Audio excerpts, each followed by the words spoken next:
আন্তর্জাতিক আদালতে প্রমাণিত হলো শেখ হাসিনা নির্দোষ। সাবেক প্রধানমন্ত্রী শেখ হাসিনা এবং সাবেক স্বরাষ্ট্রমন্ত্রী আসাদুজ্জামান খান কামাল এদের পক্ষে রাষ্ট্রপক্ষ থেকে আনিত যে চার্জের অভিযোগ এসছে, সেই ফরমাল চার্জ, তার বিরুদ্ধে আমি ডিসচার্জের প্রেয়ার করেছি।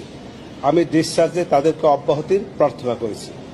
অব্যাহতির প্রার্থনার মূল যে বিষয়গুলি ছিল সেগুলো এই, তার বিরুদ্ধে যে সমস্ত কথাবার্তা এসছে সেগুলো কল্পিত, উদ্দেশ্যপ্রণোদিত, রাজনৈতিক উদ্দেশ্যপ্রণোদিত এবং যেগুলো আপনার সত্যিকারের ভিত্তি। এছাড়াও যে ছাত্রছাত্রীরা আন্দোলন করেছিল শেখ হাসিনাকে ক্ষমতা থেকে সরানোর জন্য, আজ সেই ছাত্রছাত্রীরা আন্দোলনে নেমেছে এবং মিছিল করছে। শেখ হাসিনার সরকার বারবার দরকার।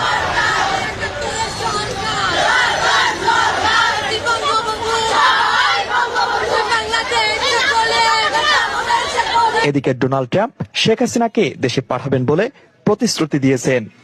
শেখ হাসিনাকে তার ক্ষমতা বুঝিয়ে দেওয়ার জন্য সকল কার্যক্রম ইতিমধ্যে শুরু করে দিয়েছেন। Assembly will hear an address by Her Excellency Sheikh Hasina, Prime Minister of the People's Republic of Bangladesh. May I request protocol to escort Her Excellency.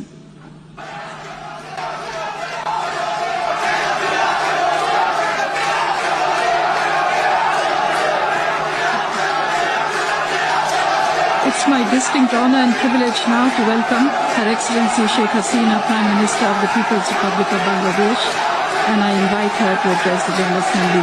Madam Prime Minister.